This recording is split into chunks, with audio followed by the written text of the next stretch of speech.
Atom से बड़ी तबाही की ओर तेजी से बढ़ रही है दुनिया। अंटार्कटिका में पिघलते ग्लेशियर ने चिंता बढ़ाई। अनुमान से ज्यादा तेजी से पिघल रहा है डूम्सडे ग्लेशियर। डूम्सडे ग्लेशियर पिघला तो डूब सकते हैं कई तटीय देश।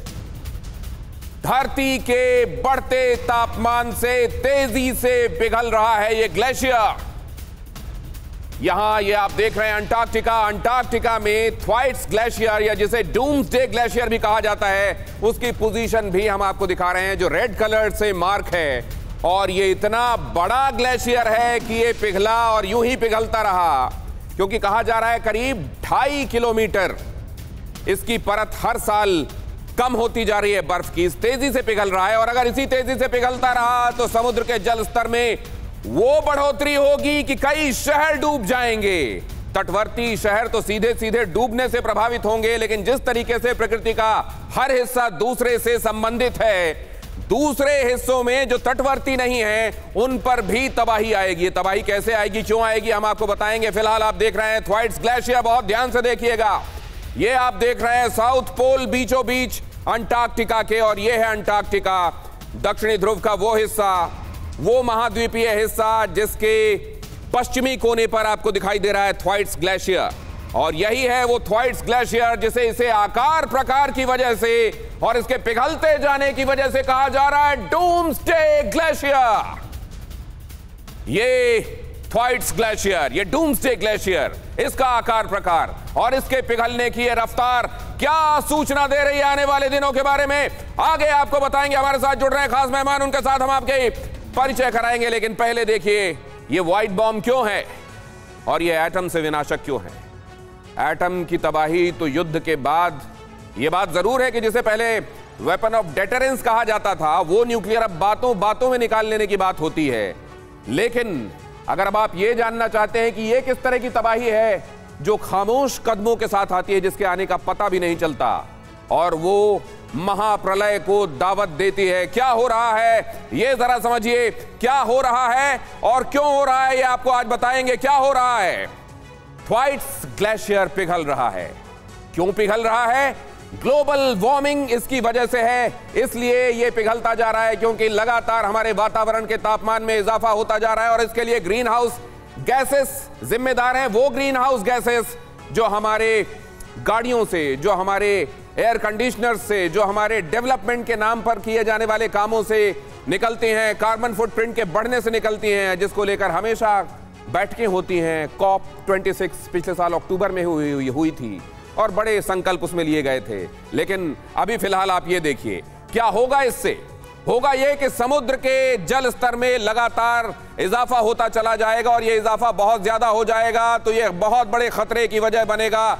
नुकसान ये होगा कि जल स्तर बढ़ने से तटीय देश डूब जाएंगे।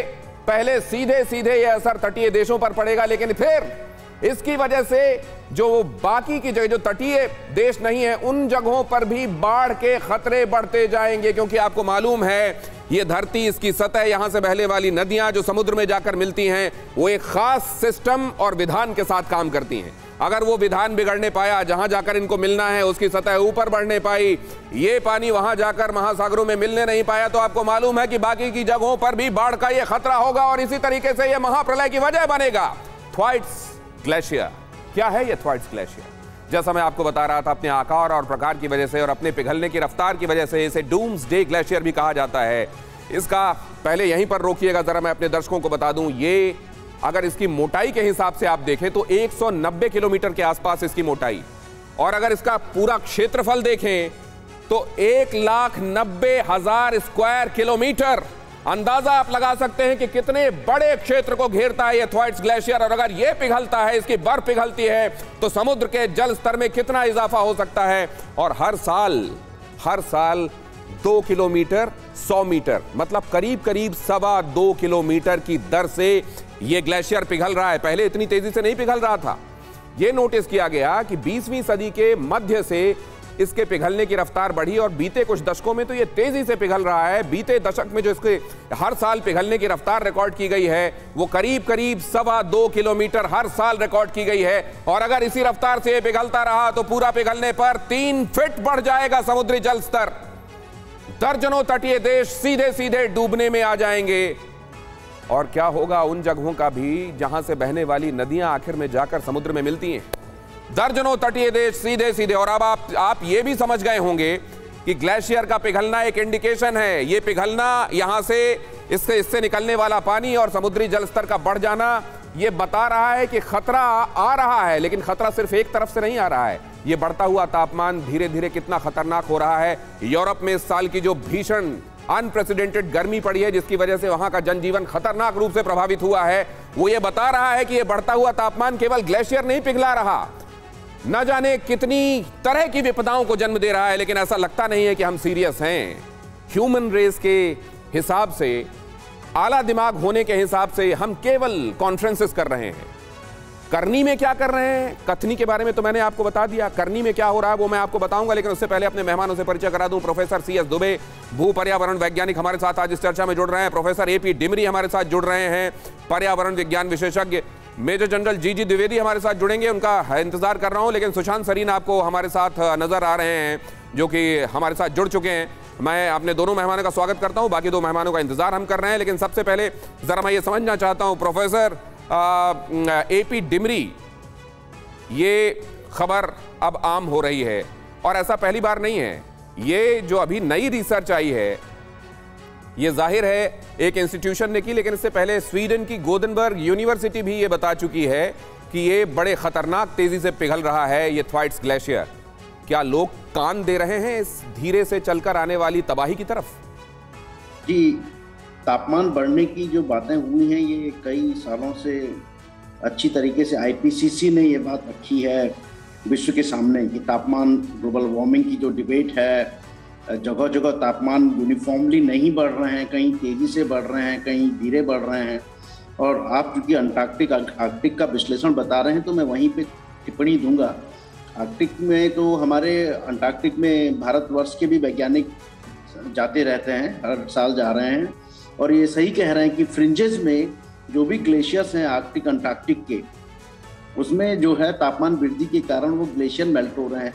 ग्लेशियर मेल्ट होंगे तो सी लेवल राइज होगा, सी लेवल राइज होगा तो जाहिर सी बात है कोस्टल शहर जितने भी हैं वो कोस्टल शहर मेल्ट करेंगे। आर्कटिक में दूसरी तरह की धारणाएं हैं। आर्कटिक में पिघला ज़्यादा तेज़ी से पिघल रहा है आर्कटिक नॉर्थ पोल में, क्योंकि उसकी पोजिशनिंग साउथ पोल से डिफरेंट है ज्योग्राफिकल पॉइंट ऑफ व्यू से, अर्थ के रोटेशन पॉइंट ऑफ व्यू से, अर्थ की सीजनलिटी पॉइंट ऑफ व्यू से। तो एनर्जी डिस्ट्रीब्यूशन का जो कॉन्टेक्स्ट है उसमें आर्कटिक की जो बर्फ़ है वो ज़्यादा तेज़ी से पिघल रही है। ये सही रिसर्च है और ये कुछ रिसर्च कई स्तर पे की जा चुकी है और IPCC ने इसको रिपोर्ट भी किया है। तो इससे अगर जलस्तर बढ़ेगा तो जाहिर सी बात है जलस्तर का इम्पैक्ट बढ़ेगा। तो ये एक आप ग्लोबल पैटर्न स्केल पे बात कर रहे हैं। रीजनल स्केल पे आपने यूरोप को टच किया।